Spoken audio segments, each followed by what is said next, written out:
All right, all you snowboarders of the internet, we're here. We're live. We're taking your questions, so get them over in the comments section wherever it shows up on your screen. I'm going to try to answer them. This is the last live stream of the year. The next one will not be till January 6th, which will be the first live stream of the year. So we got that going for us. And as we celebrate Festivus in this household, we will also be doing the airing of grievances because there's a lot of those. So yeah, get your questions in there.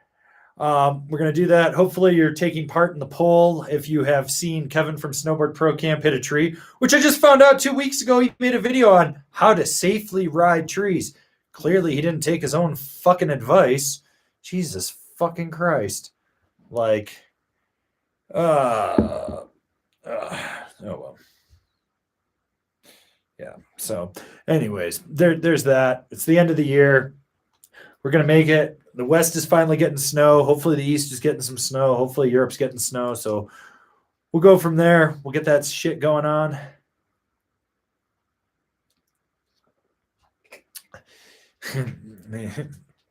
All right. Anyways, get those questions in. Also, on the wheel, so we are doing that for Super Chats.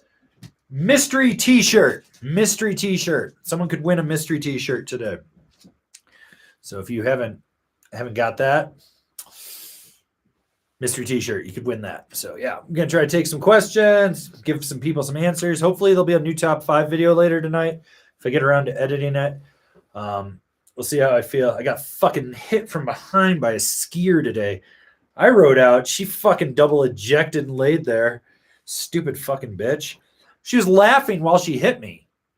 And she thought it was funny. And she's like falling. She's like, eh. And I was like, stop fucking laughing. I laid into her. I was like, I hope you die of cancer. I hope your husband dies of cancer. I hope your kids die in front of you of cancer. AIDS. I went off on a litany. She's just sitting there and she's like, it's not that big a deal. Yeah, bitch. That's why my knee is now fucking feeling loose. So yeah. All right. Well, anyways. So let's try to answer some questions here. Hopefully we answer some questions. I don't know what we're doing anymore. This is the world we live in, evidently. So, okay. So the first one is from Davis Alexander. Just wants a spin. We're doing it. We're giving spins here. It's better than giving herpes. Ooh, next non-super chat gets a spin. Let's find a question in here. Okay, let's see. All right. Taylor, she was for sure off the vodka Sprite. She was on something, that's for sure. Probably suffering from acidosis. I don't know. Fuck, the amount of stupidity that I have dealt with in the last 2 weeks of people being here, it's like they've never been to the mountains ever. I've got to know how these people function in their society where they're from. Like, so I don't know. But I've been watching people drive down the rec path. I had a guy yelling at me last night as I was walking the dog. He's like, you need to get out of the road. And I was like, you need to get off the fucking bike path. This is a road. And I was like, you see that gate back there that you pushed open? That's not a road. It's for delivery vehicles. You see everyone around you here walking around taking photos? Not a road. Well, you need to move. And I was like, I don't need to do shit. I can sit here all fucking night. You can back up. I don't give a fuck. You could die in front of me. I don't care. So, anyways, yeah, that's what we've been dealing with around here. Stupidity at its finest. Yeah. So for vodka Sprites. Jesus, next non super chat gets a spin. Okay. Let's see. Robert Perry skating snow. Didn't pay attention to the mountain responsibility code. I don't think she was paying attention to anything. Like I'm going this way. She literally hit me from behind while I was going straight. She turned into me. I could see her shadow hit me. Like, fuck. It's ridiculous. It's ridiculous. Eat your muscle cheese, then you'll be strong like me. Speaking of getting hit, I actually got hit last Friday on a powder day.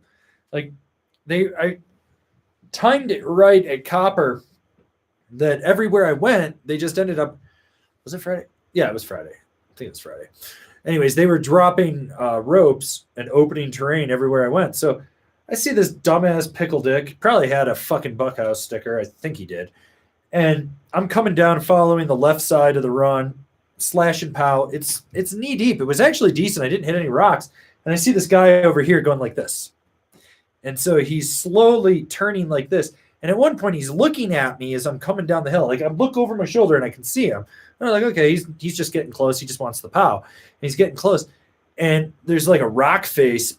He started pushing me into the rock face. He hit me once. And I was like, yo, don't do that.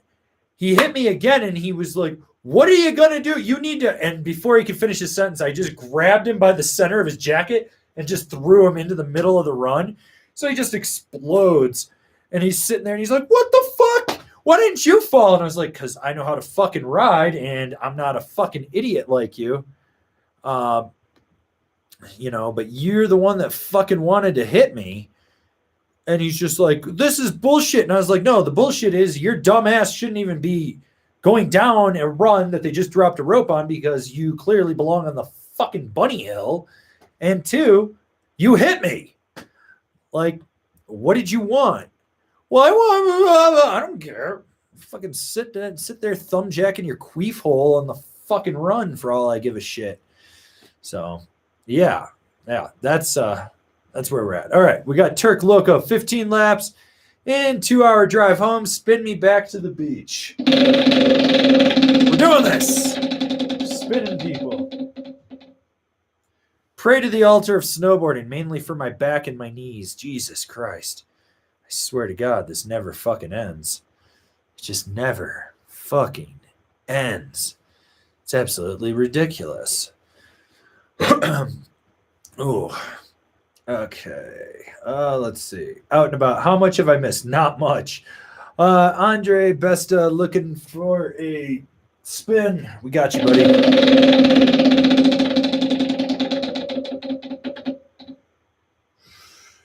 Ooh, next on Super Chat gets a spin. Anyways, you guys want to see something cool that came in that I ordered months ago? Framed side slip and slim, which these will probably be going up on the store. I'm not sure exact price. I know I've got the posters up there. 18 by 24 inches. You got a man cave? You got a she shed? You need one of these. It's great. Look at that. Look at that. Look at that. The detail in this, though, non-heinous, absolutely crushed it as my artist. So to do that, but yeah, that's what we got. That's what we got going on around here. It's absolutely ludicrous.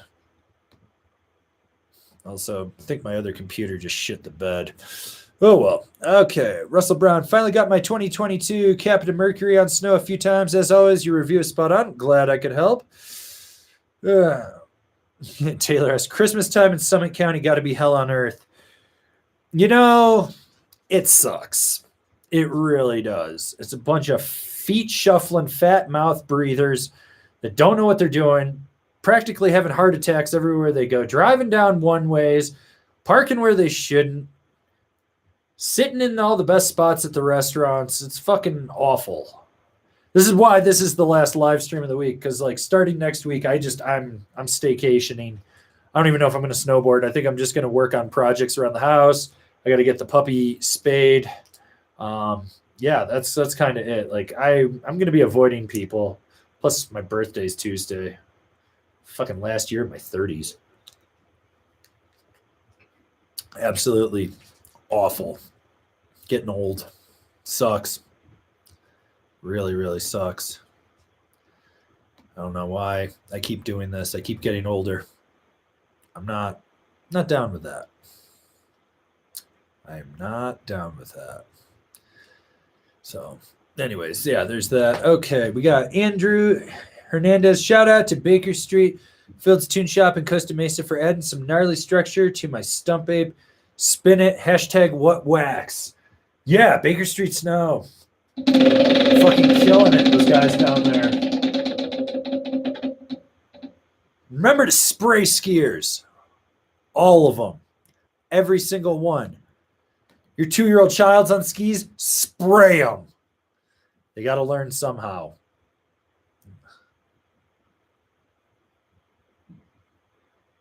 Okay. All right. Let's see.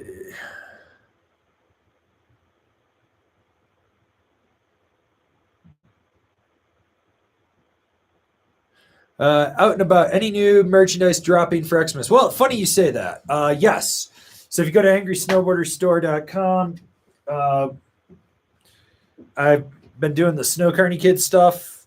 So there's t-shirts on there right now and posters. I will be adding hoodies, and there will probably be some mystery stuff going up here in the next day or so, and then I'll do a little video announcement and drop that for everyone.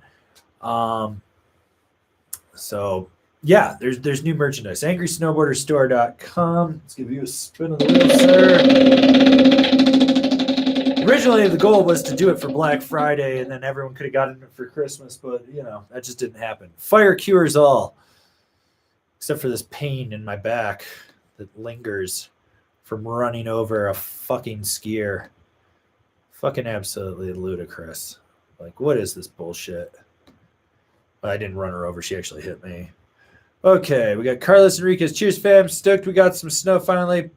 Pass any wins or losses to next non-super chat. All right. It's the giving season from Carlos.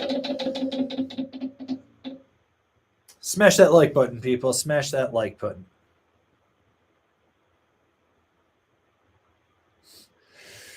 All right. Let's see. Oh, man.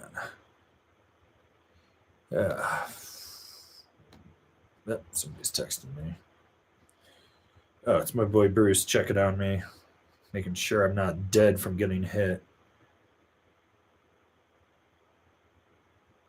Let's see. Oh, man. What are you going to do, right? What are you going to do? I don't even know anymore. I'm a little out of it. I'm tired. I am super, super tired. Ugh. But the snow was actually good today, so yeah. Also, I keep getting this weird text message. This is totally a fucking scam. Or maybe it's a voicemail. But I said you need to leave your work aside so that we can discuss about your case and take necessary action on this matter. In order to connect federal agent, press 1 and you will be connected to the service department. Yeah, it's totally a scam. Yeah, like mark as spam. Go fuck yourselves. I really don't care. Oh, this is my life.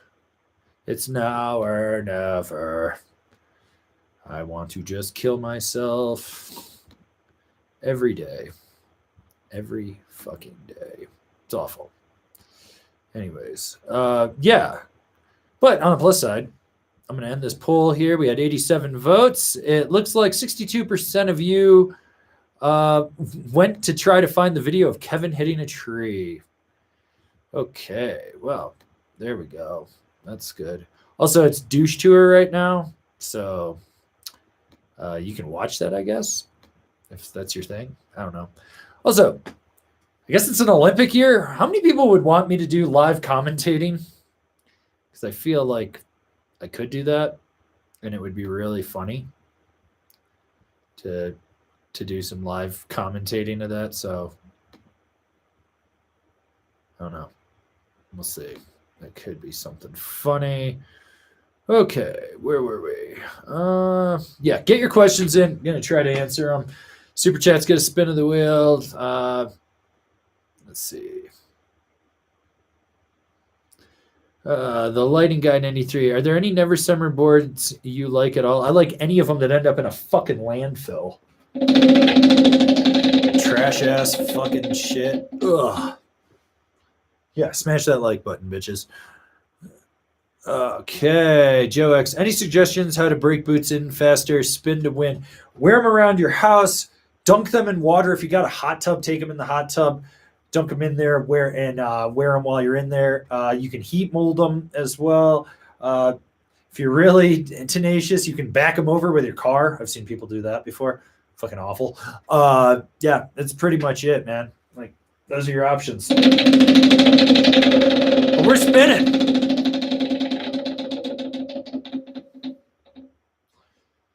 Remember to support the Shred Foundation, people. Support the Shred Foundation. Traits, my Wally arrived this morning. Return or keep? I don't know. You sound like you're a fucking adult. You make the decision. Put it on me. Ugh. I don't get this. Why is everyone always putting shit on me? Makes no sense. And remember to subscribe, people.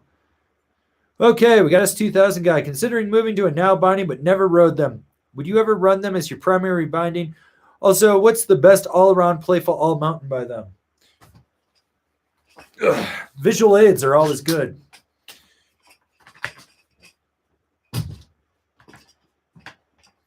Now select Pro. That's their all-mountain binding, in my opinion. So you get the Hanger 3.0, which actually gives you a wider base for where the bushings sit on there, so it directs the power out there. It's got a little lateral play, but not as much as, like, say, the IPO or the Brigade. I've thought about riding these, and I like the power drive. The problem is the lateral flex isn't where I want it, even if I went down to the Brigade and stuff. Actually, when they first came out, they almost became my everyday binding, but the heel cup was too tight for my boot, so it was pinching. So I opted not to. Ugh. Okay, let's see what we got here. Let's see.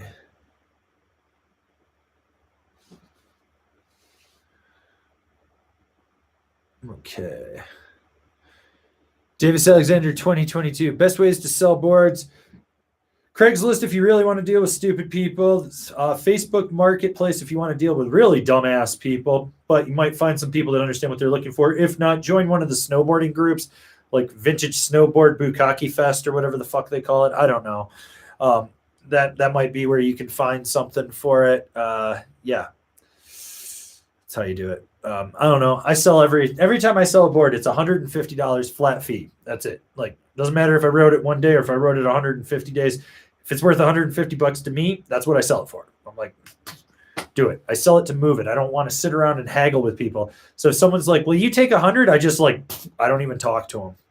All right. Our moderators here, Billy Ray Valentine, RIP, Hell Stackers Adventures, Sacrifice to the Seven Kooks Peaks, Rest in Peace, Sturdy, Thick Nipples, 32 days until we're eating DQ Blizzards, bud.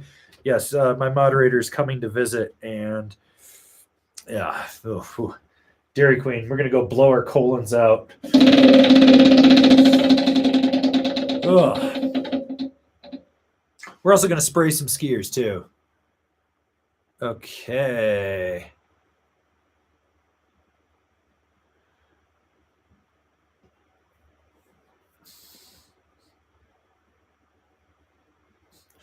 Oh, this is a fun question from a stupid person. I can't ride this season because they require a Vax passport and I don't play that. Thoughts? You made your fucking choices. People that aren't getting vaccinated, aren't doing their part, fucking ruining it for the rest of us. Fuck everyone. I'm pro-vaccination. You want to know why? I grew up in the Allegheny River Valley. I've got 3M in my body.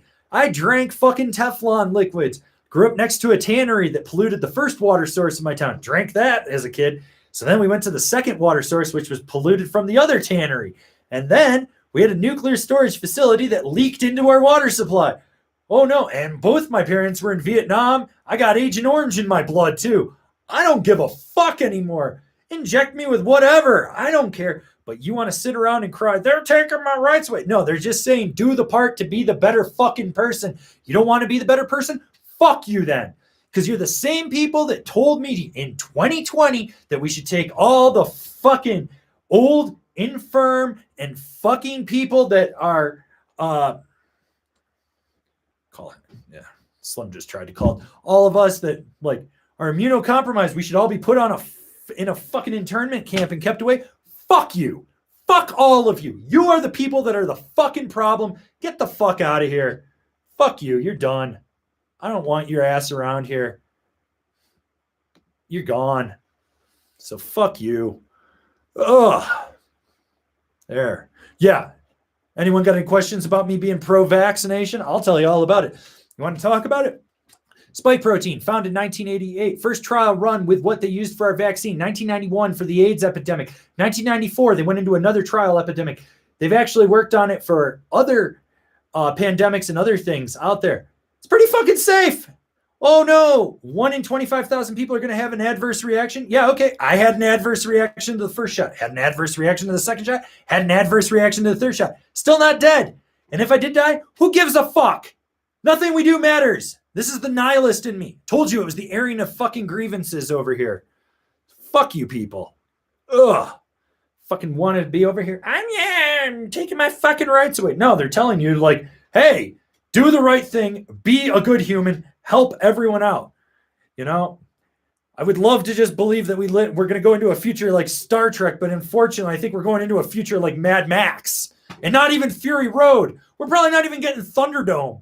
We're going to get like, actually take that back. We're not even good enough to get a Mad Max future. We're going to get some fucking Aussie knockoff. It's probably going to be like Dead End Drive-In, which if you've never seen that movie, you should go watch it.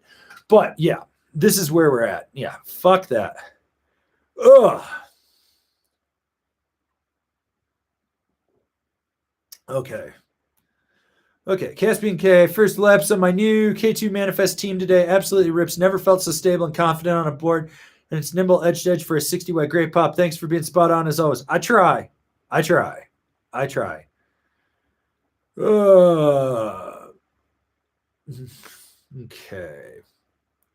We got Tidor Petrovic.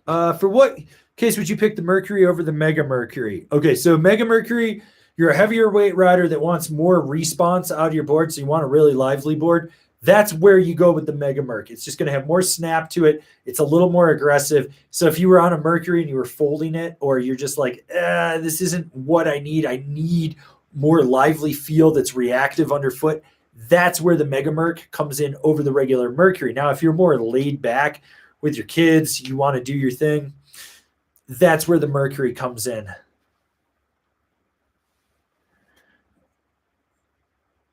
Okay. Okay.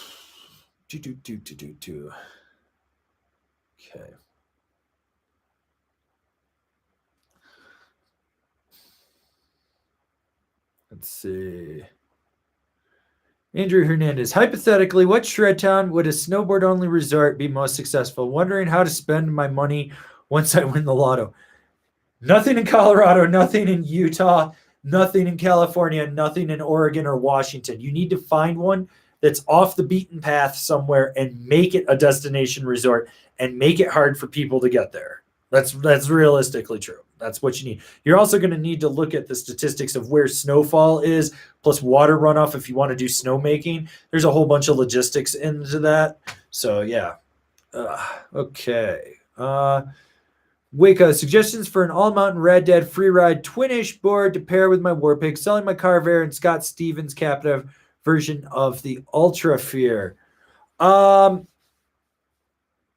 Well, the K2 Manifest team is the one that comes to mind first. Otherwise, you could do a Jones flagship to a point.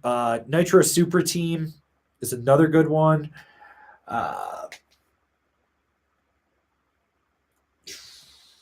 The new Ride Smokescreen is actually pretty cool, too. That's actually a really cool board, so...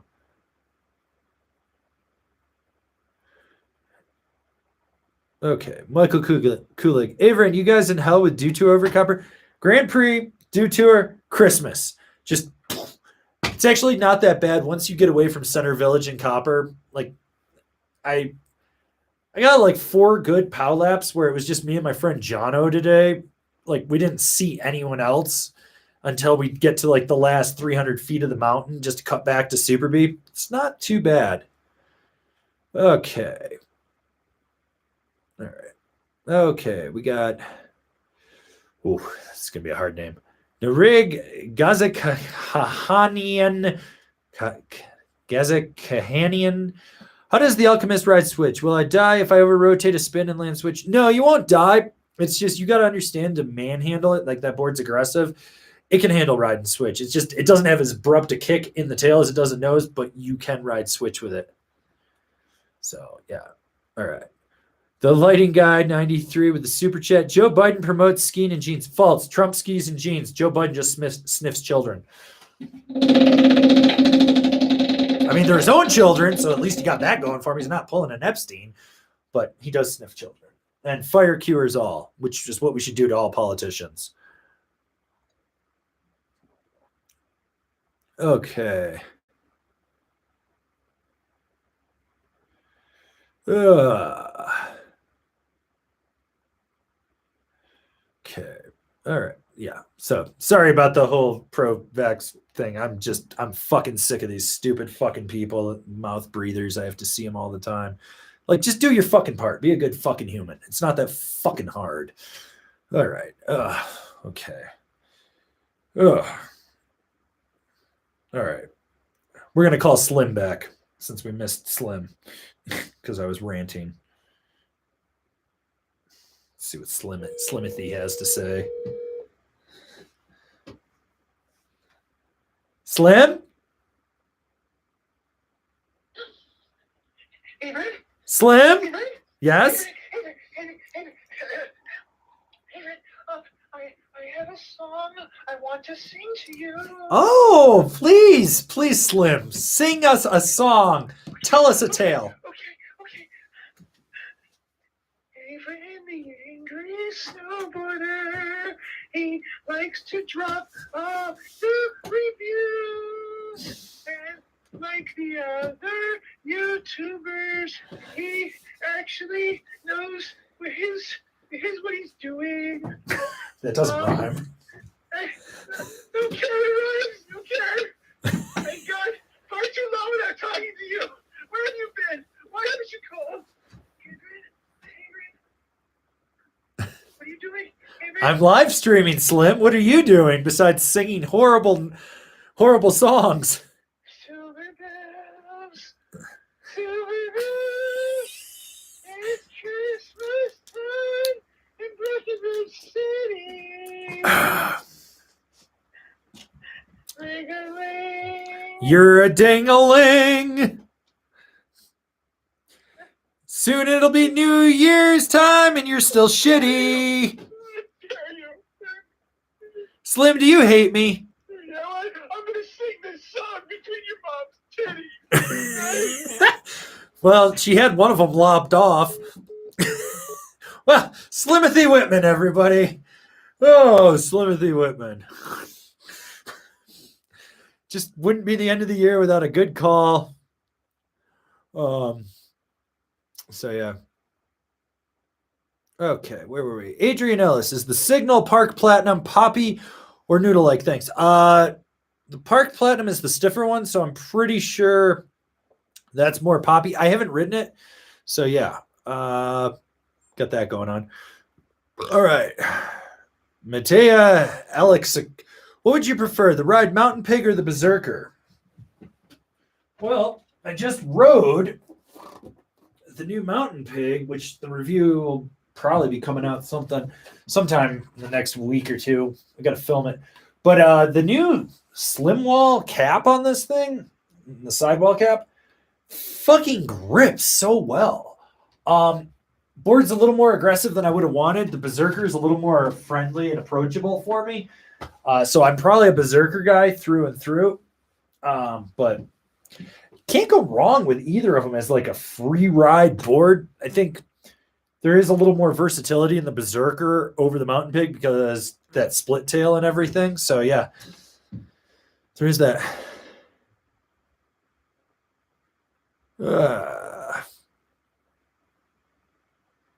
Okay. The Skippy, for a question, think I'll have any issues with float on a 57 Party Wave Plus at 230, 240. Never done the volume shifted thing. If you put your weight forward, you're going to submarine more on that, just so you're aware of that. But that thing is like seriously this wide. I think it's 28 or 29 wide. So you should be able to get that volume of float. I think you're riding Mammoth is what you said. So, in heavier snow, it may submerge a little bit. Just be aware that maybe you need to shift your stance back just a little bit. So, yeah. Go for that. Okay. Let's see. All right. Let's see. Where else were we? Okay. Powderhoon, what do you think is the best YouTube edit? Video, extended video, whatever the kids calling them these days recently. Ellis, Dreamcastle, Superglue, something else. Finally got my booster today. Yay. Dreamcastle is fucking amazing. Superglue is amazing. Haven't watched Ellis yet, or Elds, or whatever they're calling it. Stimulus is on there, which is the local guys. This has been a really big year for videos to drop, either mixtape style, homie edits, full movies, stuff like that. There is a lot of good stuff out right now. Like, if you're not watching stuff, you're blowing it. Also, you should be clicking the mystery link of the week on any of the live stream videos, because that'll take you to some of this content and you get to support it. Yeah, like this year is absolutely huge. If you're not following Torment Mag, Shredbots on YouTube, you're blowing it, because they're putting out so many videos for so many people, and it's crazy. Okay. Let's see. Gable Stapler 19. Better fun pow board for the fat guys, 300 pounds. Tell us /58 or the Jones Ultracraft 60. You're awesome. The Ultracraft will be stiffer than that / even in the 58. I think overall the Ultracraft is a slightly better pow board, but it comes down to what flex you want. If you're looking to be able to rip a carve and still float and ride more low angle stuff, you probably want to go with the /. If it's more steeper angle stuff, you might need more edge grip when you get in on icy shit in between pow drifts, then you really want to go with the Ultracraft. It's like they're both good for you for where you're at. Well, the 60 might be a little small on the Ultracraft. You might want to, I think there's another size up at 300 pounds, but still, you get the point of where I'm going at with that. So, yeah. All right, we got James. How is Eldora for how good the mountain is versus how crowded the mountain is? Honestly, in the 16 plus years I've lived in Colorado, I've never been to Eldora. I want to rectify that. Every year I say I'm going to, but then I'm like, oh, I got to drive through the tunnel. And then I got to go near Denver. And Denver's like the dark place you don't go to. I don't like it down there. So I really can't comment on that one. Ashley Chug, looking for a Rad Mom directional all mountain, not too aggressive. 5'10", 130 pounds. Psycho Candy from Ride? Yes. The Ride Psycho Candy definitely sticks out for a Rad Mom directional all mountain, not too aggressive. So Psycho Candy, you could also check out the K2 Cold Shoulder. Let's see what else. You might even like a 48 Telos / too. That would be one to look at. So, yeah.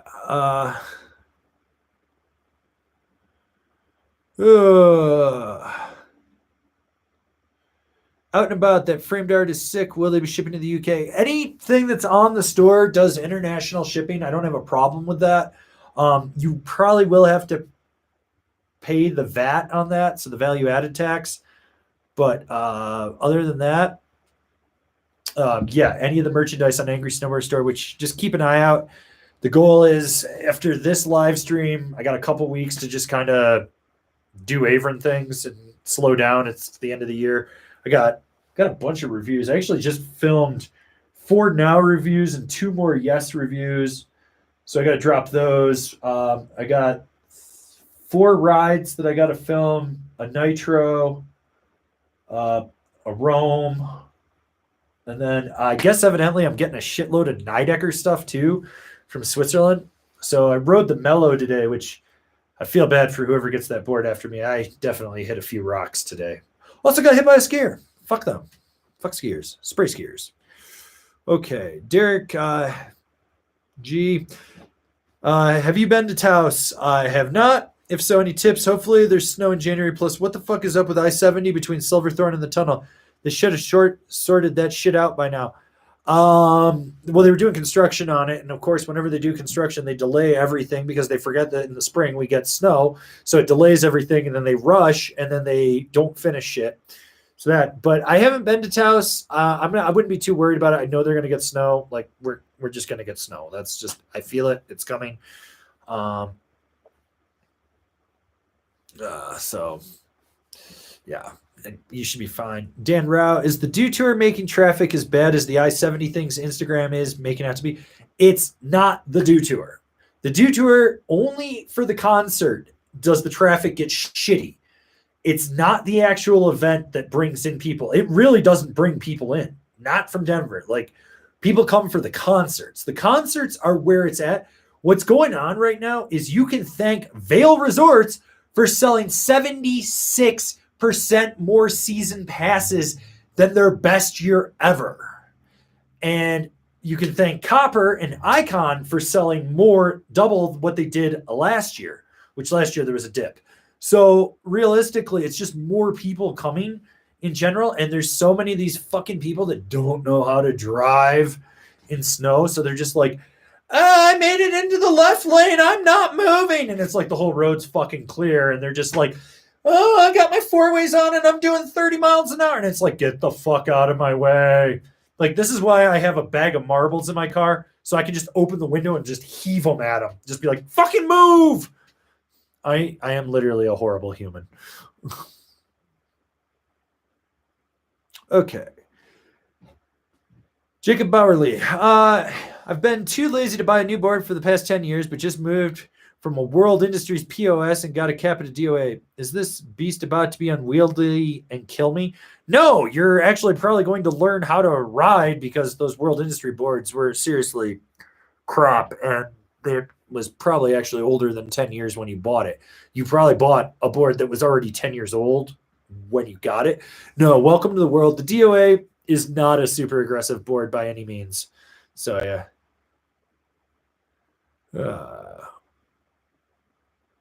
Okay, let's see what we got here.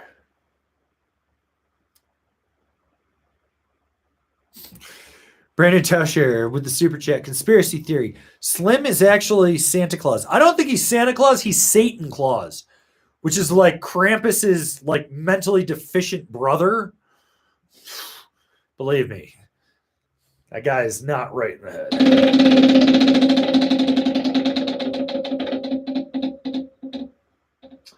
Next on super chat gets a spin. Let's see what we got here.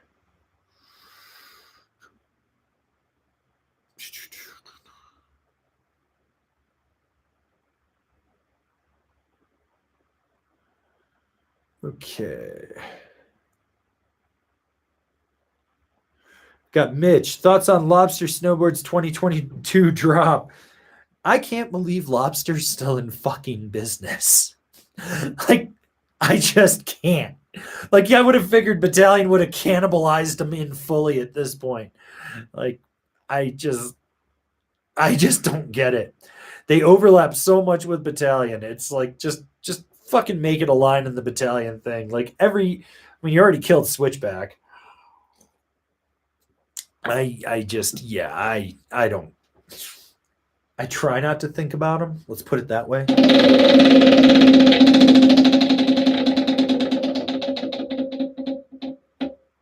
Oof. So close to winning that mystery t-shirt. Mitch, you lose. Okay. Okay, Ronald Newman, can you compare the Jones Stratus and the Solomon Dance Hall? Easily. Stratus, traditional shaping. Basically, it's a mountain twin with a directional shape on it. Dance Hall, volume shifted, tapered, radial side cut. You ride it a lot smaller. The camber profile is way more forgiving on the Dance Hall than the Stratus. The Stratus has more pop. The edge hold is actually better on the Stratus just because of the serrated edges in there.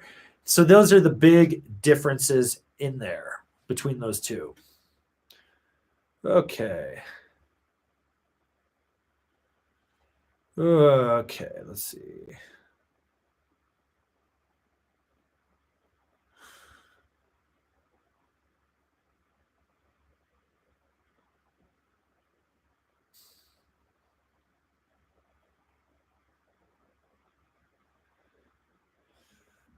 Okay, let's see what we got here. PSA from Great American Buffalo. Went to Vail this AM. Don't go there. Oh.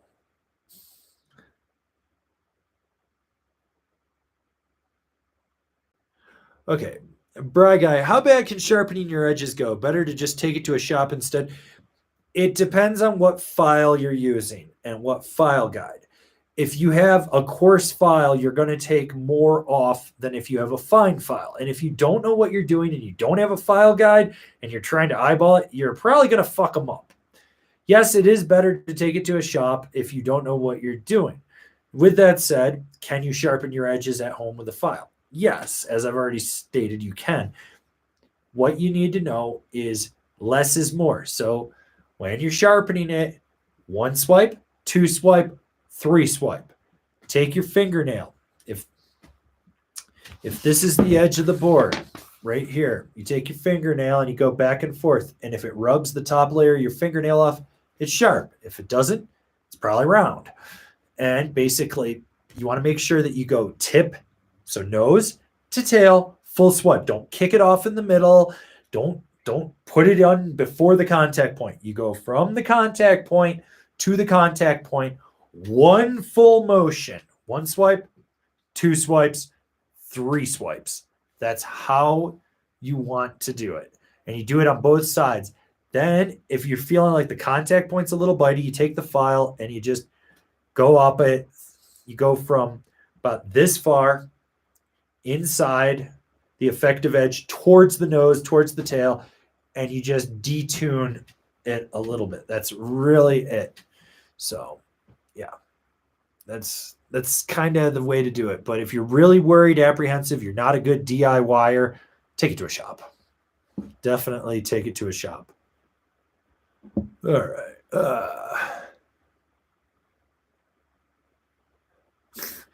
Got a PSA from James. Slim might not be Santa, but he's likely to try to sneak into your house with toys. Watch out, Avran. Oh, I know. Ooh.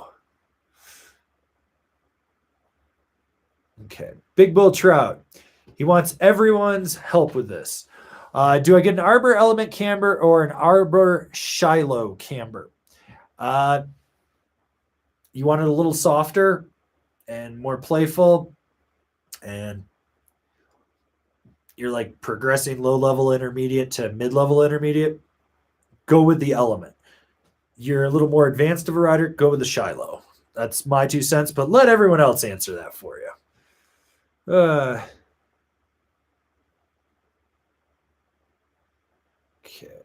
Got a super chat from Carlos Enriquez. Stay out of Aspen. Snowmass is well super crowded and flat. Facts. Also, it costs like $10 just to use the drinking fountain there. Next on super chat gets a spin. Okay. Out and about. How many companies are under the umbrella of Nidecker? Do they own K2 and Ride? No, K2 and Ride is a separate company. Okay, so Nidecker is Nidecker, Flow, Yes, Jones, Now, Rome, Battalion, Lobster, Switchback. They basically own like 70% of the snowboard industry. Okay. All right, Patrick. Rex to replace my clapped out Mercury. You could go with another Mercury. You could do a Ride Algorithm, Jones Mountain Twin, although they'll probably be a little more playful. The Nitro Team or Team Pro. Let's see. If you're looking at, well, I already said Ride Algorithm, so that's Ride. K2, you probably want to look at the Broadcast.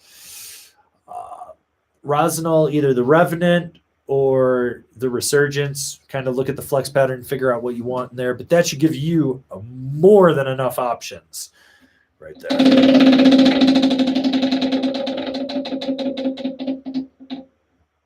And remember, fire cures all.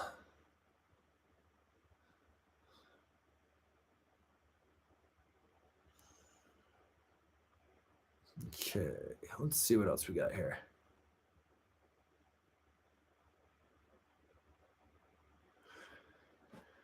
Justin Rock, got a party board and a park board. Looking at the LibTech Dynamo for a all mountain directional. I have nitro zero bindings. Would those work? They'll work. A little soft, personal preference. Maybe that's what you like. If you need to, you probably want to bump up to the nitro team. But will they work? If you're on a budget, you can only have one pair of bindings. Yeah, don't worry about it, man. You're good. You're good. Okay.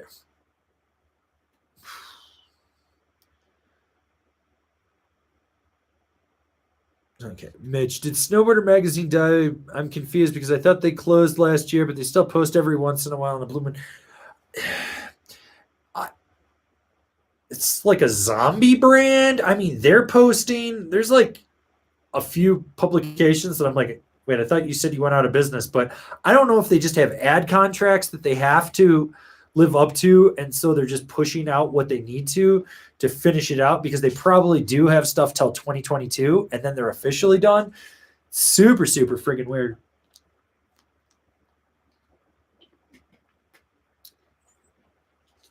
Ugh. So, but if you guys really want to support good media, I can't tell you enough how great Curator is. Curator Publishing. Torment Magazine is another good one to support. The Snowboarders Journal.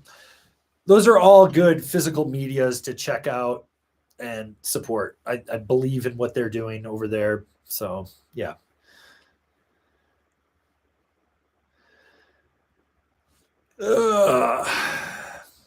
Okay. Okay, the chain gun. Any advice on buying used bindings? Is there a loss of stiffness over a season? It depends. Like, you're probably on what strap it has. They're probably a little broken in. I mean, if you say have a full foam strap like this, there's probably a little loss just because it's been broken in a little, not much. If it's an old school strap where it's plush, it's got leather, it's got padding in there, yes, that's definitely. If it's that new age, like full hard TPU and whatnot, no, that won't break in. But what you need to be looking at is go around the chassis, especially around the heel cup. If it's a two-piece binding, like your ride, your union, stuff like that, check and make sure where the screw comes in that holds that anchor, that it's snug, it hasn't backed out, there's no weird stress cracks. Flip the binding over, look at the base of it, check and make sure there's no weird stress cracks. Look at the disc, look at the teeth on the disc, and see if they're still solid. Because if someone had loose bindings and they had disco foot in there, it'll grind the teeth down. It won't grip as much. Straps, by and large, you can usually find a parts kit at a shop or even online, and they'll replace it. Check your high backs, just stuff like that. But if it's only a year old, they're probably fine. If it's like 10 years old, it's questionable. And if it's like one of these ancient ass fucking super thermoplastic bindings from like 2000 or older, look and see if it's turned chalky white. There's a shelf life on those old thermoplastic bindings. Like, I see people buying them and they're like, it's cool, I'm thrifting. And I was like, that's cool. You're saving it from a landfill, but you're trying to make that your daily driver. You need to be checking those plastics, because those thermoplastics dry out, they crack, and then they just shatter when they get cold. So you really want to keep an eye out on that. Like, I can't tell you how many bindings back in the day we would just blow out because the plastics they're not like a nylon composite like they are now. So, just be aware of that. So, yeah. Okay.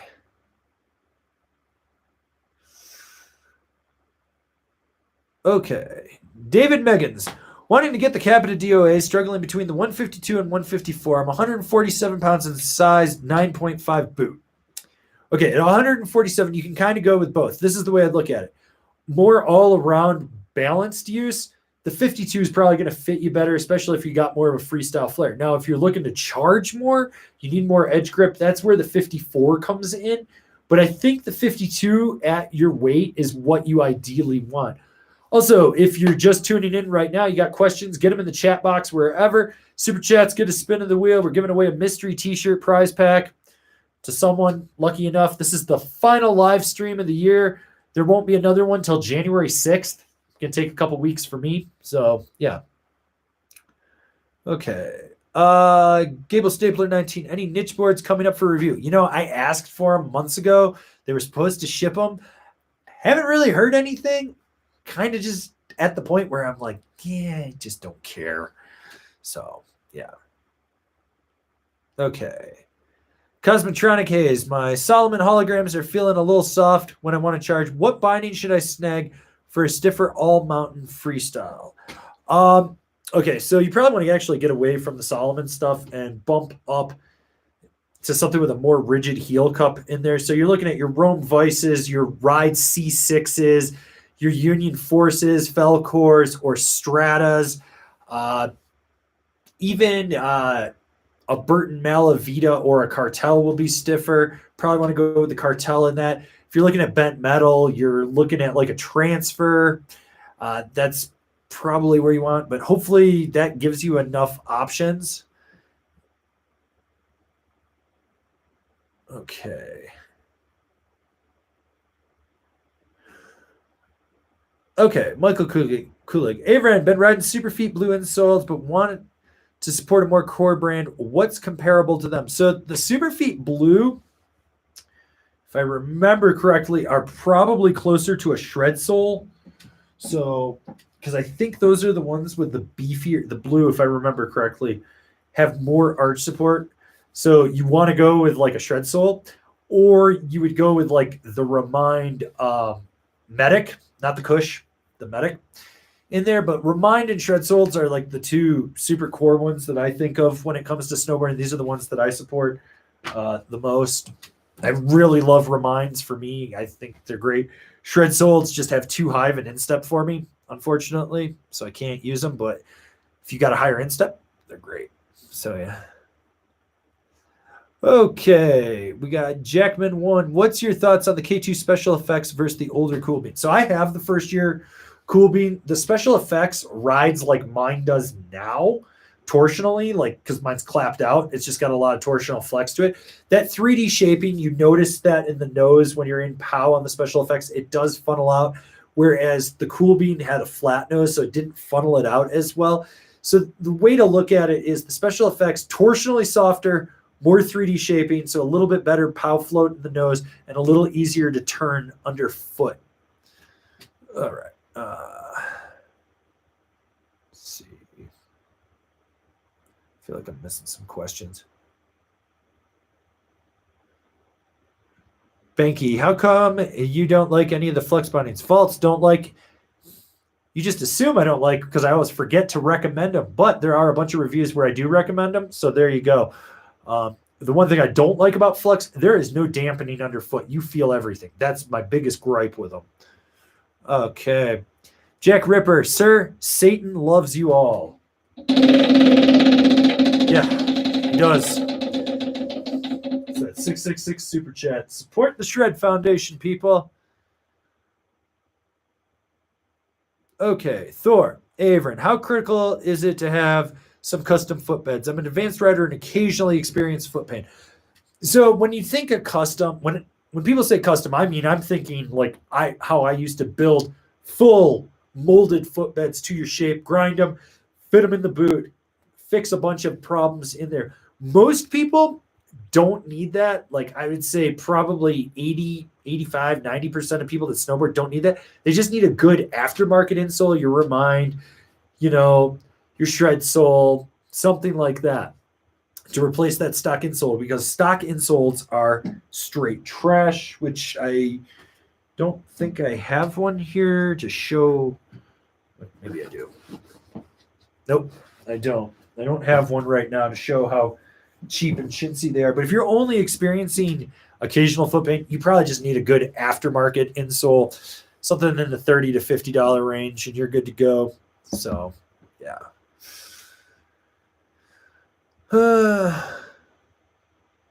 Caspian K, should I sell my Jones Mind Expander? Only find myself riding it on deep days and find the rocker weird after riding my backslash. Lax grip, carving groomers at speed, boosting, camber swallowtail instead. That's the gripe that I have too with the Mind Expander. It does not grip when you get on firm snow. You're just like, fuck. It is extra work on there. So a cambered swallowtail for sure could change that. And, I just did that top 5 swallowtails video last week. So you should go check that out for sure. I actually have a Endeavor archetype right there. That's kind of my pow board these days. Like, love that thing. So it's always one to look at.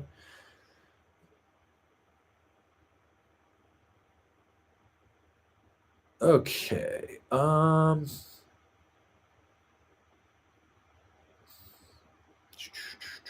see.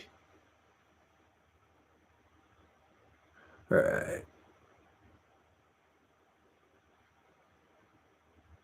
Okay. All right.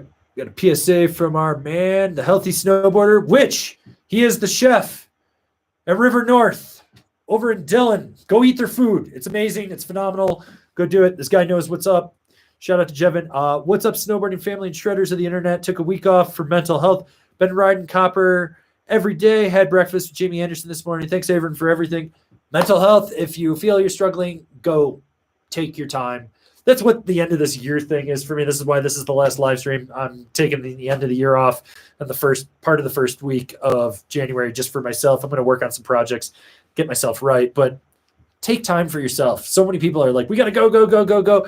For years, I ground myself to build Angry up to where it is. Like, when I started this, you couldn't make money. I sacrificed my body, my brain, everything. Now I give myself days to do what I need to do. So, yeah. Do that. Also, be careful around Jamie Anderson. She's anti-vax. Okay.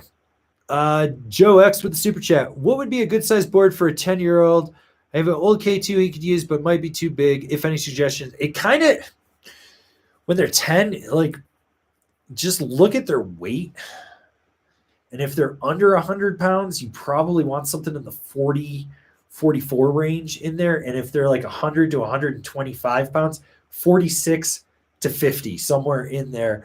And just make it fun for them. Just let them go have fun. That's it. Just make it fun for them while they're figuring it out.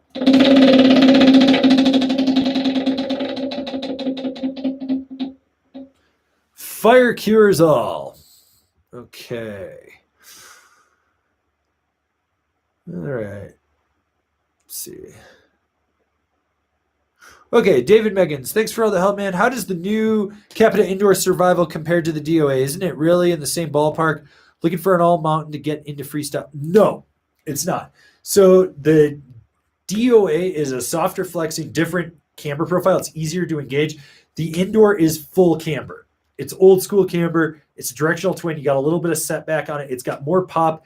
It grips more aggressively on edge. You really drive it from the center of the board back through the tail through a carve, whereas the DOA, you're kind of steering underfoot independently almost in there. So the DOA, if anything, is a little more loose and forgiving, while the indoor is a little more precise and calculated.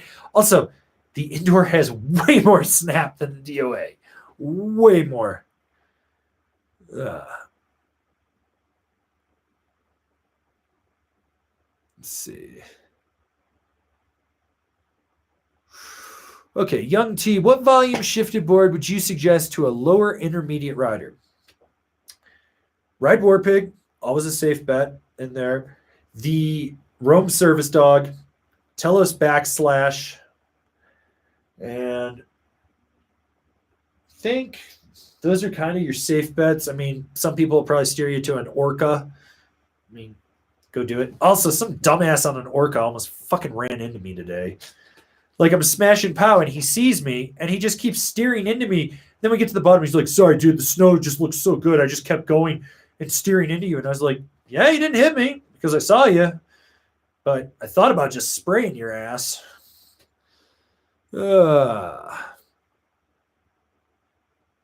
Okay, Patrick, any thoughts on the stock Vans pop cushion sold? Seems better than average. It's not any better. All it is thicker. It's thicker. It's not...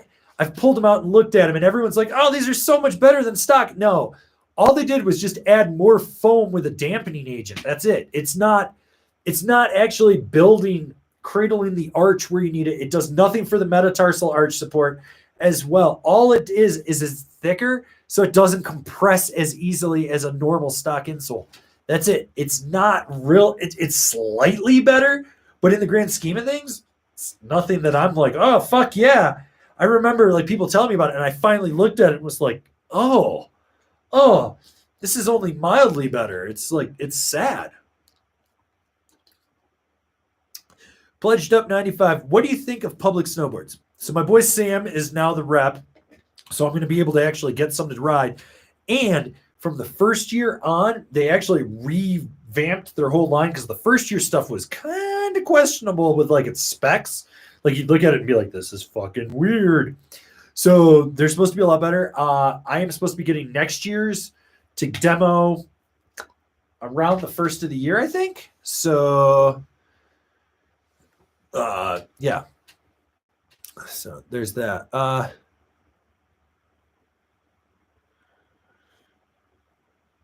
Okay.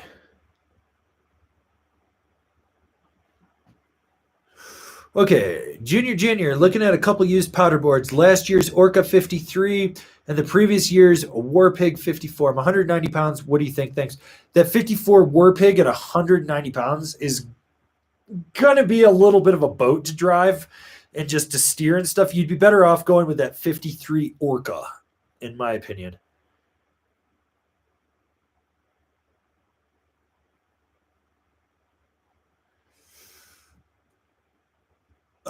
Jason Robertson, Avran, have you ever tested the Lib Cygnus?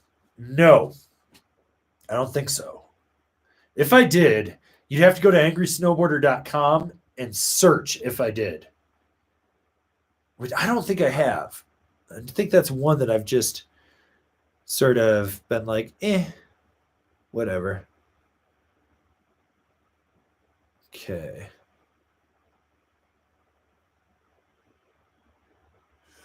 Dr. Gonzo, hi. There are two brands in my country I never heard of in snowboarding, at least. Drake and Elan make boards and bindings. Have you ever heard of them or ride them? Mostly Drake. Okay, so Elan is actually kind of done with snowboarding, but Elan used to make everyone's snowboards back in the day if they were made in Austria, for the most part. I know that there's like some remnants of them still sitting around.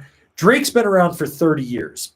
So back in the day, the guys that are doing Union now used to work over at Drake and do their binding line. That's why there's actually some subtle design cues that match up.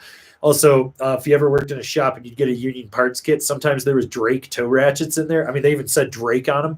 They were interchangeable. Drake used to run the world for bindings. Like, they were the binding to have in the mid to late 90s. And then they just went.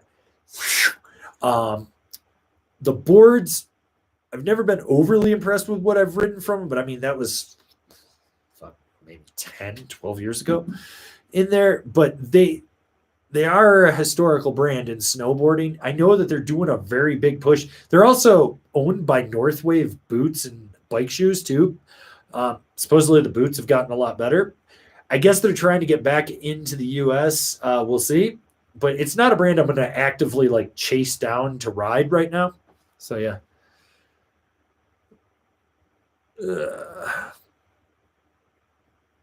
Brian P, have you checked out any Weston boards recently? I borrowed a backwoods split for a short time, and I'm looking at getting a solid Weston, the company that cares more about selling tiny homes than fucking snowboards. Just don't give a fuck about them, which is funny because they're from Vail, and I just don't give a fuck about them.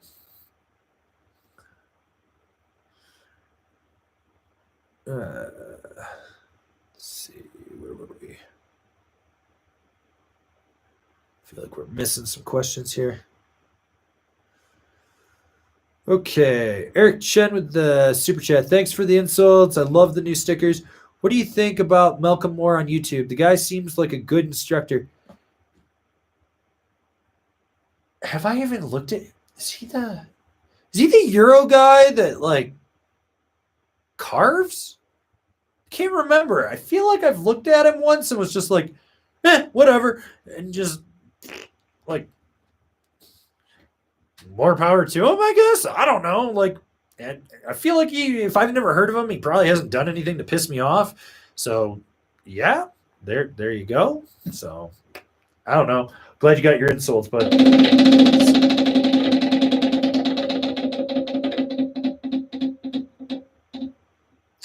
Remember to subscribe.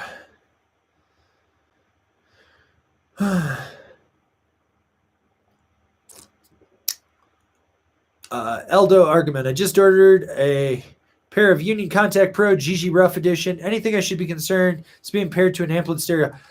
They don't have a lot of dampening underfoot, so just be aware of that. You'll feel everything. If you're looking for it to be like a jib freestyle binding, a lot of play in it, perfect. If you're like hoping that it'll dissipate a little cheddar, you're probably going to feel everything underfoot. Okay, Kevin Gaunt. For binding, standard disc versus mini disc or other tech to increase board feel. If priorities equal hard charging, pow trees, stable damp, boost side hits, carving minimal park or freestyle, K2 Alchemist. Okay, so if you're looking to get more play out of the binding, then yes, the mini disc will work. Otherwise, if you want more performance, a bigger disc will give you more power into the binding, but you get a bigger dead spot, which is where you don't feel it. Now, you're saying you want something stable, damp in there. You should probably actually go look at a nitro binding, probably like your Phantom Carver, or even down to the Team or Team Pro. That airbag dampening system is absolutely phenomenal for just absorbing chatter and letting you charge through everything in your path.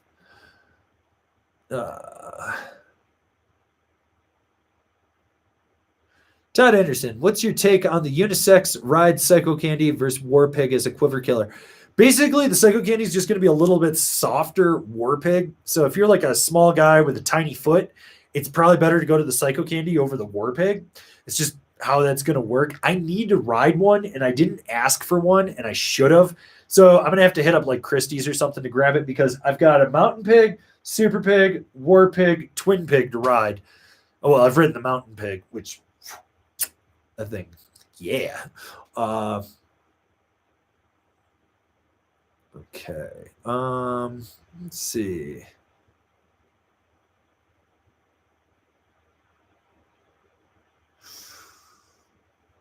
Okay. Route 2. Any sick free ride board suggestions for someone that rides like a savage at all times with POW?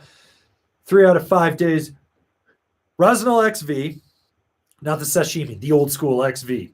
So that one. K2 Alchemist, Jones Aviator, Amplid Pennaquark, or UNW8. If you really want to go down to something softer, then you probably want to go to like the Soli Grail from them. Nitro Pantera, or even the Highlander. Let's see.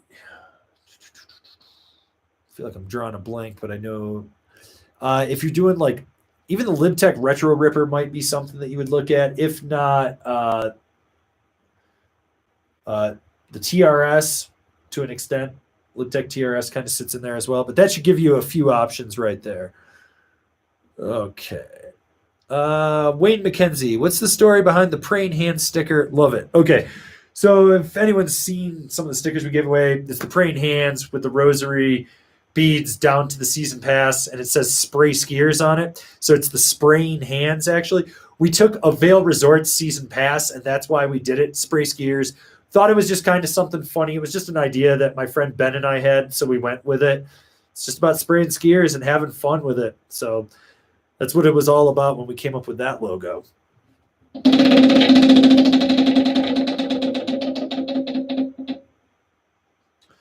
Watch out for your toe side powder boners, people.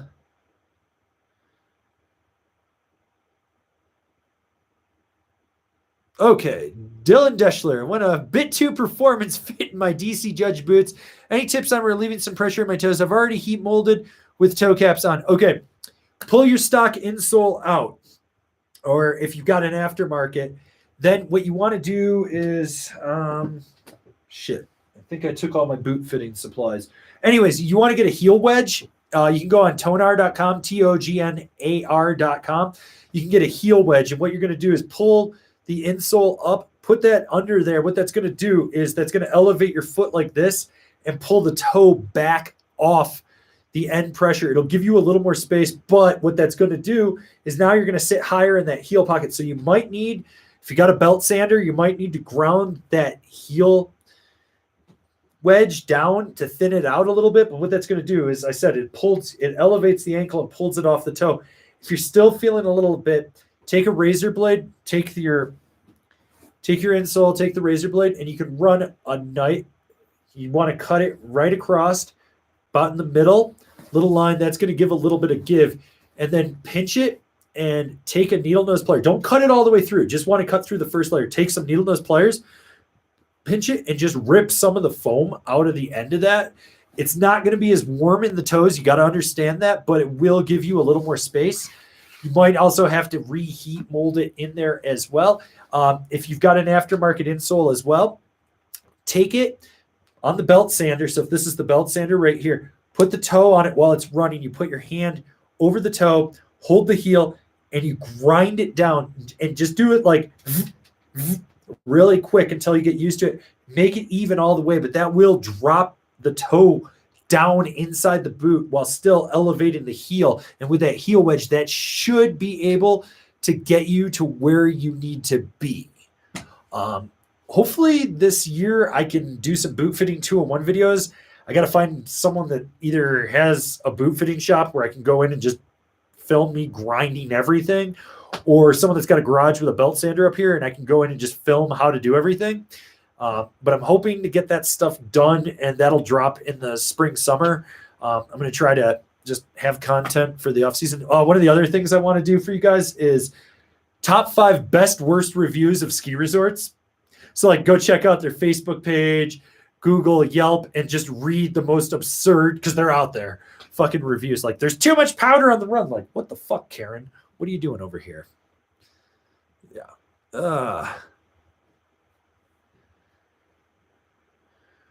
Okay. Let's see what we got here. Matt Taylor, can Kevin still carve? You missed the Black Friday live streamathon, live stream number 3. Kevin was here. He was answering you guys' questions. Yeah, when he rides, he still carves.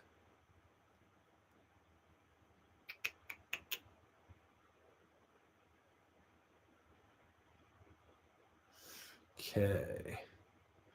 All right. We got the ultimate super chat from Ada. After reading and listening to your reviews while being honest with my skill level, I now have a perfect quiver and have become a much better snowboarder. Thanks. You're welcome. That's the whole goal was with everything I've done is to make people better snowboarders. Won't make you better at snowboarding, but I'll make you a better snowboarder, and in turn, hopefully make yourself a better snowboarder. But the goal is to always try to get people on the right gear. We're not shilling any crappy ass product over here. It's like, this is legit. This is how this works. This is why you need it. And this is why I do everything, which to tie into that, I'm going to give you a spin of the wheel really quick, and then I want to read some funny ass comments this week. Ooh, spin again.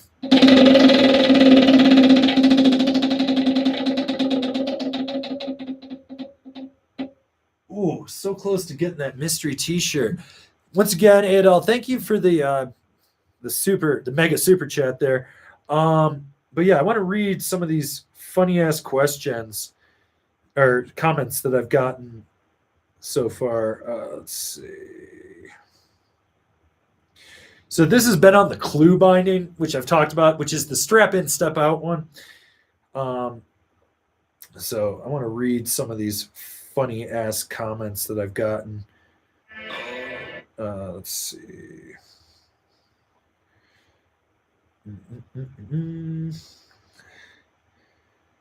Let's see. Where is it?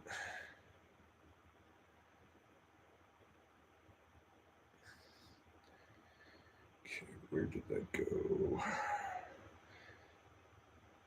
Sorry. There was a bunch, so this was really, really funny this week. Okay, here we go. So this one guy decided to argue with me, and I was like, he's just, I feel like he probably bought they're $500, first of all, for a strap-in step-out binding, when their argument was it's cheaper than a step-in. And I was like, well, no, because I can buy a step-in binding for half that price. So that, and then I buy like a $300, $400 boot, I can do it for less, depending. But I love this. He's like, thanks for nothing. I was like, so are you just a clue shill and upset someone was talking about it before you even knew they existed? And he's like, I think you should just chill with the massive negativity before trying them for yourself.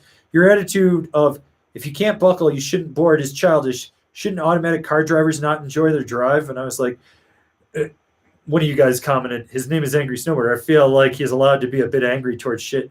And I was like, gotta love the flat earthers of snowboarding. I get it. You're a person that snowboards, not a snowboarder, so you'll never understand the analytical side of things that I'm coming from. I've forgotten more about snowboard gear than you will ever know. And then this other guy chimes in. I think the biggest issue we all have is the fact that you guys are being critical and trashing it without even having it in your hands or riding them, which I've had it in my hands since then. People thought Teslas sucked when they first came out.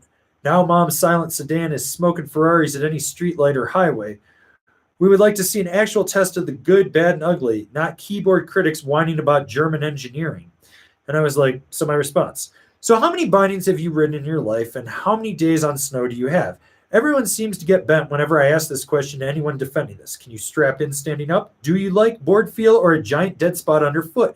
Have you ever had a binding prematurely release on you? Do you understand the concept of less is more when it comes to putting a moving part on something you obviously don't want a ton of moving parts on? Have you ever seen the Burton Fusion, which is the original strap-in, step-out binding? Burton did it 10 years ago, something like that. Have you seen their original marketing and claims, then compared it to the price that they're selling them for? Have you lived in the mountains and seen the amount of stupid shit people do to their gear? Do you have an unwavering ability to ask countless questions that are critical of anything being presented to you so as to create assurance in the product you use? I can grab a low-end binding from any brand and any $200 boot and be out the door for less than these things cost. That right there is an issue. Okay, now you want ease of entry? Fine. I can get a low-end SP or Flow for just over 1/5 the price of these. I can get a mid-range all mountain from them, or even K2 Cinch's line for half of these. I could do K2 Clicker or Burton Step-On for half the price, binding only. And as of this year, there's way more boot options for either of those. Big difference between those brands and these R&D budgets. I hate Step-On, and after having them prematurely release on me and knowing they dropped $3 million on prototyping design, how do you think these stack up? They don't have the budget, so now why should I go trust a new company with zero track record that uses a quick release system that is still an open beta? In 2 years, they've gone from design concept, prototype 1, prototype 2, to open beta prototype. Yet, in that time, they claim professionals were testing them. Yet, if you go look at their team page, it looks like a lot of weird, vapid influencers who wouldn't know their ass from a hole in the ground. Sorry, but just because someone is a professional Instagram model doesn't make them a professional gearhead. Now, here's my favorite. If you go through some of the people they've listed as their professional team, they aren't even using the product. I'm not even talking old photos. I'm talking stuff as current as a week ago. Sure, there's a sticker on their board, but the bindings are definitely union. What does that say about the product? Granted, I really don't care about professional endorsements from riders because most of them will take a $500 check and say whatever. Seems kind of funny to me. Now let's talk actual reviews of the product. The people doing it are fucking morons. I can say that because, well, I've done this for far longer than all of them combined, and my technical expertise is more than theirs. Clue will send a product to anyone that is guaranteeing favorable press or can be bought for $500, the price of a pair of bindings. Not that these people mean anything to me, I just find it comedic who is pushing these.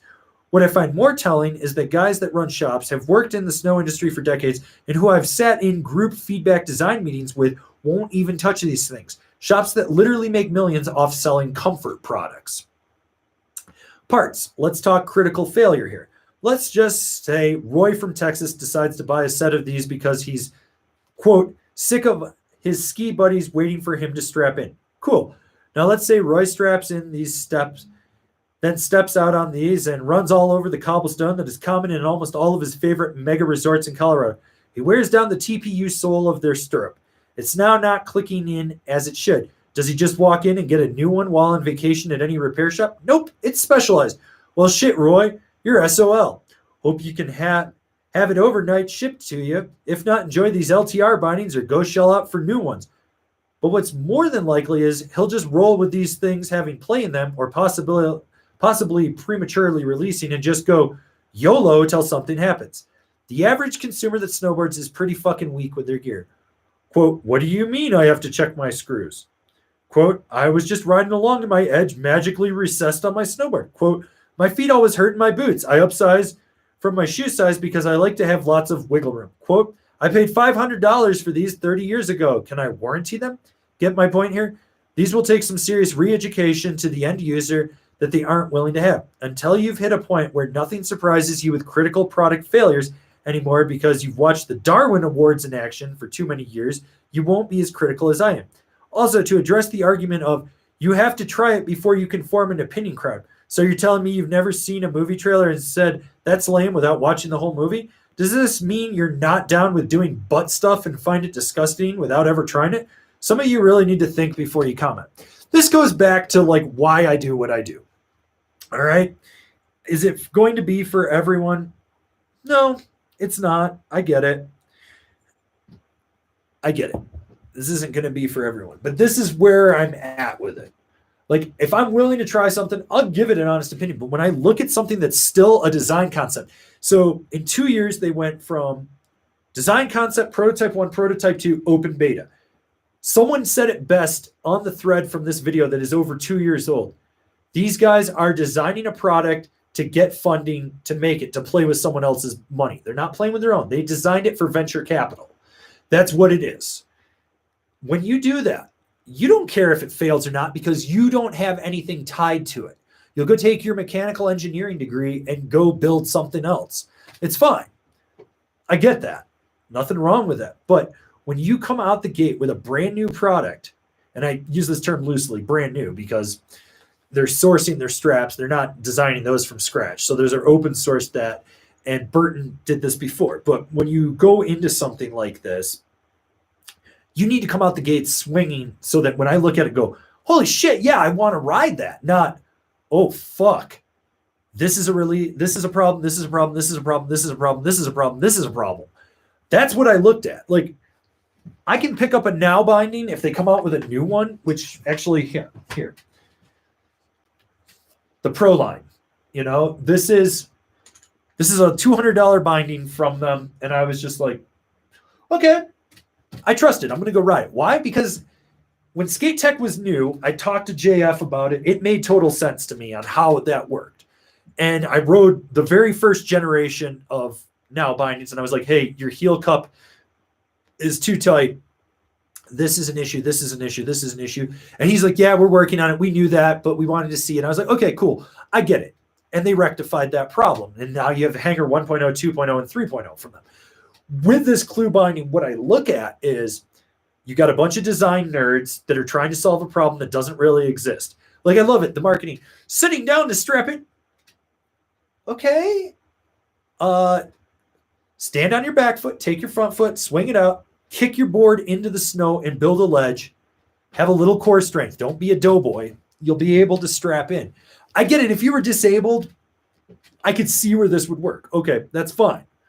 But then I look at it, and when I got to hold these in my hands like 3-4 weeks ago, where they slide in, you're killing the lateral flex of that board, of the binding. Like, these have a huge dead spot underfoot. While more bindings are trying to give you more board feel and allow you to do it, these created less. Also, it's a double hook system that clips down. Burton does the same thing. I had that prematurely release on me, and that had $3 million put behind it for R&D. These, I don't think, had close to anywhere near that. And I looked at it and was like, that does not look good. And I was like, there's just not enough safety thing. Now, the whole argument of, well, why would someone walk around through cobblestone with it? Why the fuck did I watch a guy ski down at Copper to get on the Chondola, step off, and shuffle his feet across the cobblestone before he realized he was still in his skis, then click out and then walk on the Chondola? People will do stupid shit. Like, that's just how it's going to be. And that's an issue with these. These are going to cause people to do some of that stupid shit. These are all my arguments. All my arguments are legit. I don't care how much it works in practice as an open beta right now, which is what they're doing. But, I mean, this is like the Cyberpunk 2077 of bindings to me. I'm just like, this does not look good. Like, I wanted to like that game, and then it was just craptacular. There's too many what-ifs that in the back of my head sit there. The fact that they're like, you don't have to bend over anymore. You still have to bend over to grab the handle on the high back and pull up. Plus that handle's on the high back. Colorado has a lot of tree branches and we have that stick out there and we have a shallow snowpack. You're going to be riding in tight trees. That hooks, boom, it pulls, you eject. Okay. You fall the way that the handle sits. You fall and you're spinning around on your butt and you put your heels down on the ground. That hits, boom, eject. These are issues that I'm looking at. It's like, it's there. This is how this actually goes. And so these people are, that design this and the people that are defending it are either people that bought the first generation, which if you pay $500 for something, you don't want to admit you bought a piece of shit. Like you want to be like, this is the greatest thing ever because you spent the money on it. Me, if I pay $500 for something that sucks, I'm going to fucking tell you. Like I've bought snowboards I don't fucking like. And I'm like, fuck this thing. On paper, I should have liked it. I mean, the West Snowboards should have loved all their boards. Rode like complete ass. All of them. Talked to my friend Pete that used to own IPP, and he had imported some because he was thinking about repping them, and he rode them all, and he was like, they were all fucking wonky as shit. And I was like, okay, so I'm not the only one.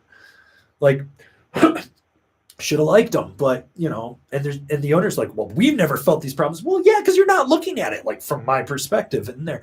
But this ties into like everything on this super chat. Like, my goal is to get you guys the right products to enjoy your time snowboarding. I mean, you're giving me your time to listen to me. I should give you something back. Like, I can't imagine anything else in this world. Like, giving someone your time is huge.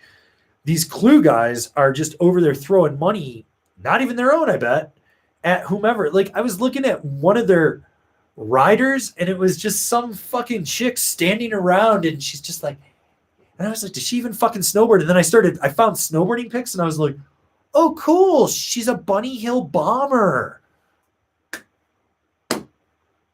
Are you fucking kidding me? Like, she doesn't even know how to ride. I'm sorry. That shit, I don't care about these people. And then they gave him off to Fuckhouse.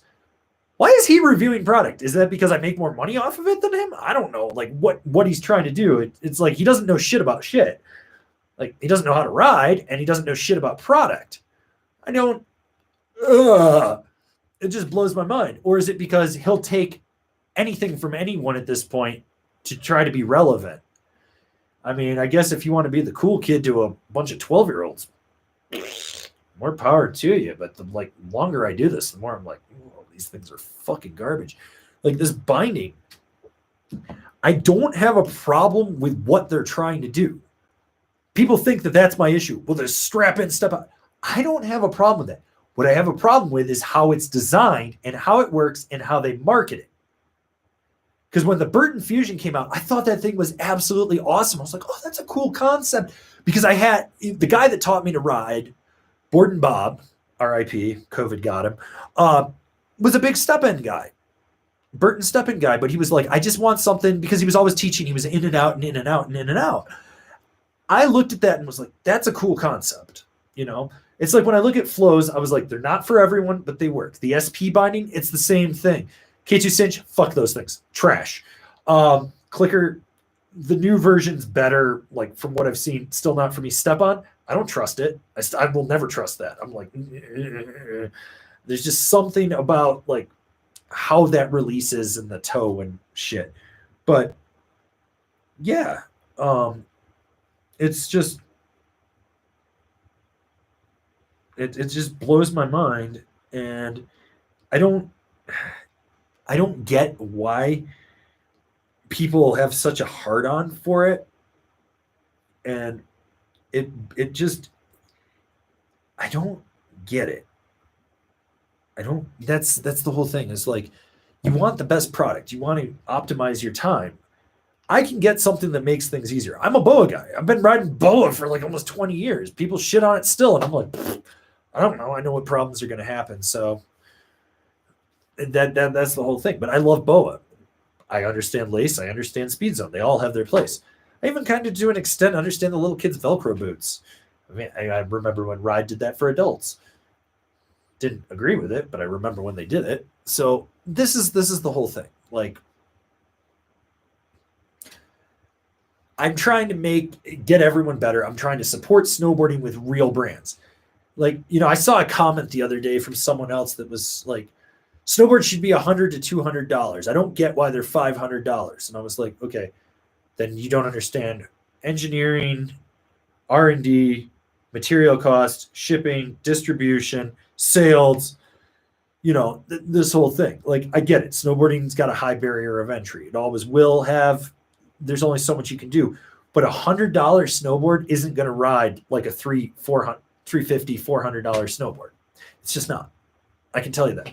Like, I've been toying with the idea of just buying Amazon packages of snowboard board and binding and just doing a mass video where I just decimate them.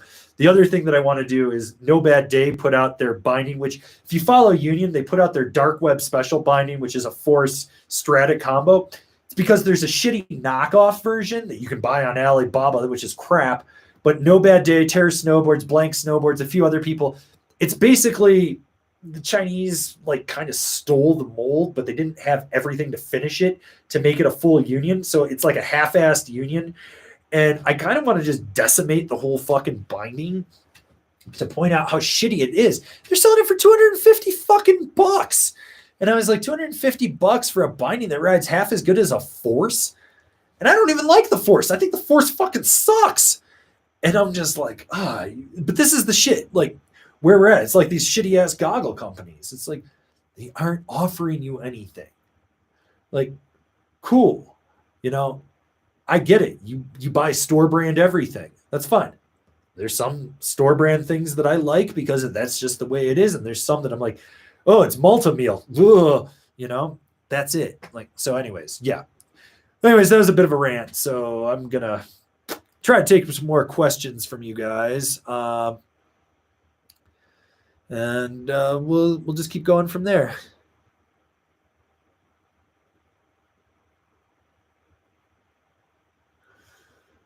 Okay. All right, let's see. Okay.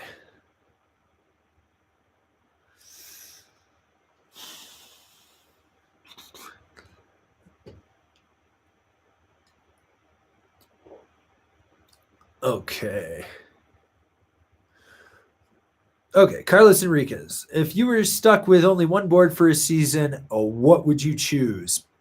I actually just picked it up. I just got a Rome party mod, but I'd probably just ride my Tellus Mike Ranquet. I can kind of do everything with it. That's kind of like my go-to these days, which you'll be seeing me mention that in all the binding reviews. That's like my binding review board now. Smash that like button, people.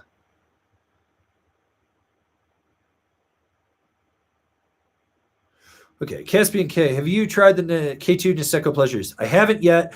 I've seen you mention it's for smaller guys. Why is that? Even the 151 has a pretty decent waist width. Really like the shape. The flex pattern. So there was the Simple Pleasures and the Niseko Pleasures. Simple Pleasures was more burly. The Niseko Pleasures was torsionally softer. So for a lighter weight rider, it was just easier to twist it and steer it. So yeah. Okay. Brendan Lopp, wrecked my Warden, looking at a new all-mountain board to fit between excavator and gangplank. Twinish, a decent carver, easy pop, DST or something else. Let's see, you got an excavator, gangplank. DST would fit in there. Nitro Super Team kind of comes to mind.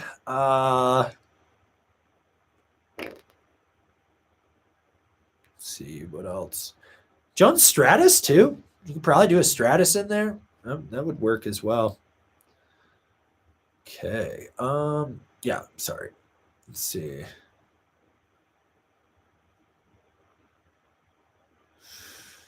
Rocky Raw Studios. If I already have a Ride Twin Pig, will a Ride Super Pig feel too similar? No, it's more directional. It's got a completely different ride to it in general. So you'll notice that they would actually complement each other. Okay, Patrick. So what was up with that Instagram story tag from Todd Richards the other day? Anyone else see that? So back in the 90s, if you've ever read P3, book I have back there, which is Todd Richards' autobiography, he shit himself at A Basin during a national contest. As he went to drop in, he literally shit himself. So I put out that photo because my friend posted it, and I thought it was super funny. But where did it go? Oh, maybe I deleted it. Oh, I did delete it. Let's see.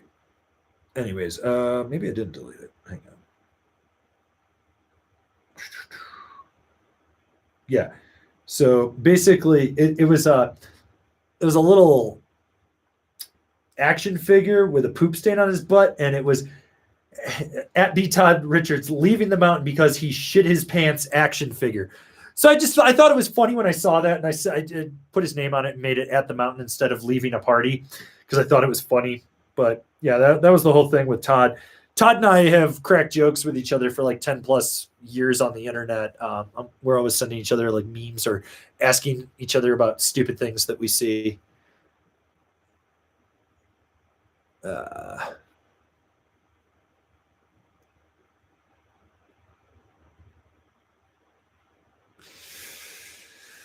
Okay, Joe X with the super chat. First fresh Howard this weekend in Ice Nation. Can't wait. Spin to win. Thank you for the advice. Fresh powered, not fresh powder. Fresh powered. I think you meant fresh powder. Support the Shred Foundation, people. All right. Anyways, yeah, let's try to take a few more questions. If you got them, drop them in there. I'm going to try to get to them and see where we end up. Okay. All right. Travis Lose. Size 11.5 boot, 215 pounds, 6'1", and a ton of fun. Could I get away with the Mega Merc in a 61 since they don't make a wide yet? Is the wide over necessary? Yeah, go look at the actual specs on the Mega Mercury. It's wider than people think. At 11.5 boot, unless it's like a 32 or something that's super bulky, on the 61, like if it's a Burton or something with shrink tech, you could probably get away with it.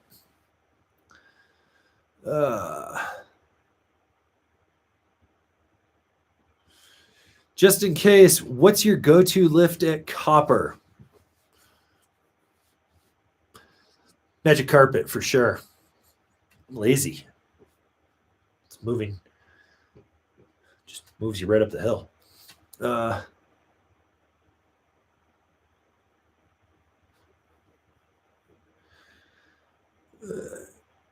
Okay, Mitch, thoughts on the Shamany snowboards? To me, it seems like a Walmart brand, but I don't know. I've never used one or done much research. It's one of the house's price point brands. Actually, he was talking to Pete, the brand manager for them the other day. He's going to try to get me them and some of those Evil boards. Like Evil's more like their cool kid brand, and then Shamany's like the dad brand. He's trying to get me a Shamany and stuff to take out. The bindings look like trash. The boots look like garbage, but you can get board, boot, and binding. That's the whole thing. It's price point packages to try to get people into snowboarding for cheap. They are made at a legit factory, so there is that. I mean, it's better than like some of these other brands that I've seen pop up at shops. Do I think they're going to be good? I've seen some of them in the wild, and I'm like, yeah, they just don't look good. I'm willing to ride like one or two of them and see, but like, is it going to be something I'm going to be over there just like representing? No.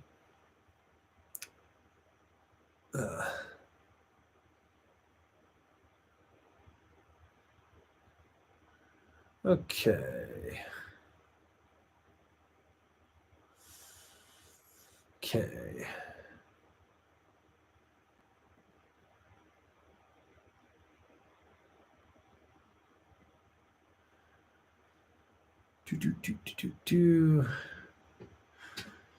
Zach Trozian. I'm looking at a Jones Aviator 2.0 and a Mountain Twin. I hear they have lifted edges. Does this mean they have a catch-free feel? I'm still intermediate at best. Can you skid turns and be fine? Well, if you're intermediate at best, you don't want an Aviator 2.0. Go get a Mountain Twin. I'll tell you that right now. What they have is a 3D shaping in the nose. It's about 3 millimeters. You're not going to notice it. In fact, I think I actually did an explained video, which every Monday there's an explained video which breaks down the tech in the gear that we use. So you can always check, what is it? Spoon Tech, I think is what they're calling it, or something like that. But yeah, there's a video on that that'll break it down for you.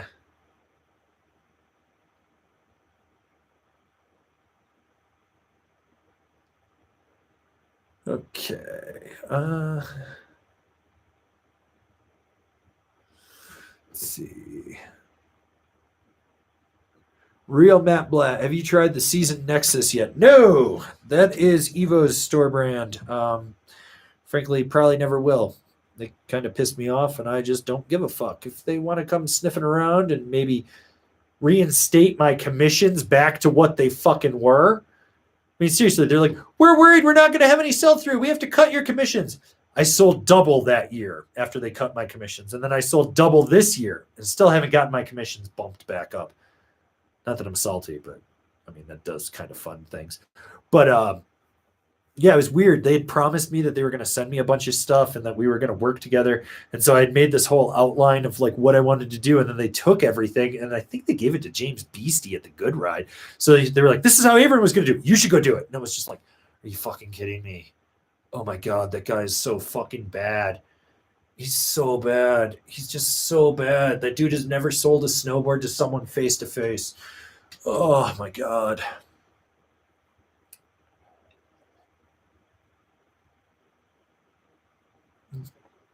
All right. Thor with the super chat. Hope your pops is feeling better. Appreciate you. January 3rd, my dad will go in for surgery to remove the tumors in his lungs. So he might die. He might survive. I don't know. Mom and I are kind of just like, well, we're just going through the motions here. Okay. Jay Garisick 07. Given that you're not a fan of the Forces, what are your thoughts on the new Stratas? I like the Strata more than I do the Force. It feels better. One of the things that I've noticed, though, with the Strata, with that pad and the mini disc, is almost every board you tighten it on, it seems to pull your inserts in just a little bit. I think it's just something with the way it's designed. So you got to be careful with that. And one of my friends even noticed that, and he rides nothing but Stratas, and he was like, yeah, every one of my boards, it does that to it. And I was like, oh, okay. But I think it's a better binding than the Force. It just has more feel. For some reason, the Force just feels fucking dead underfoot. Okay. Ricky Myers, thoughts on the Battalion Storm and what bindings might pair nicely to it? Currently ride a push-up with some now condas and definitely ride more all-mountain hard charging. Thanks. So the Storm is awesome, first of all, because that's what I'm pretty sure that's the board that they turned into the Thunder for the dudes, which is really good. So if you're kind of looking for like a free ride-ish board that's not over domineering, you can still slay pow with, great choice. I'd probably just slap those condas right on it too and just be like, you know how they work? They're great. Just slap them on there. Otherwise, the women's katana from Rome kind of sticks out, and you're going to get a ton of adjustments on that, which is good. You're going to get a little lateral play, but you still have that drive into the toe and the heel as well. So, yeah. Okay.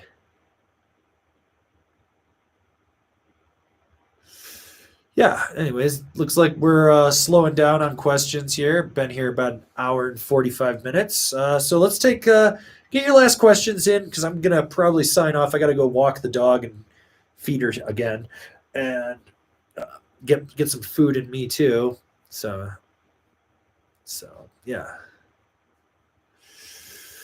Okay, we got a good one here from Real Matt Blatt. What do you think about Rome snowboard boots? Now, the best boot is the one that fits your foot and fits your needs. Rome snowboard boots are underrated slightly, in my opinion. Like, they have some great tech. They've done a lot of work with them, but they just don't seem to sell as much and be as name brand as like your Burton, Solomon, Nitro, K2, Ride, but they're there.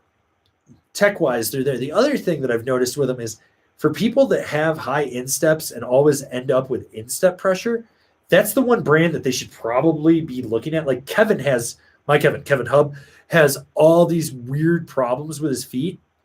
And going to a Rome boot rectified probably 85% of his problems. And he's like, dude, I'm not in pain like every 3 laps. He's like, it's amazing. Like, they're just that good.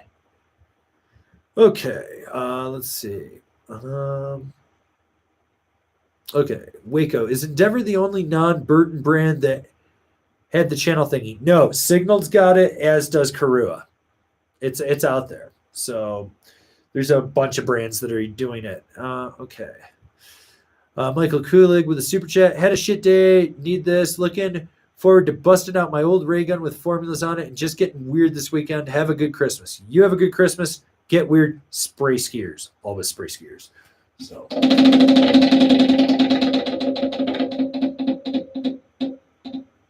Oof. It was a turn. Yeah. So, anyways, I think we're kind of there. I'm kind of hitting the end of it. Anyways, so hopefully everyone's staying safe, staying sane for the holidays out there, doing their part to be a good human.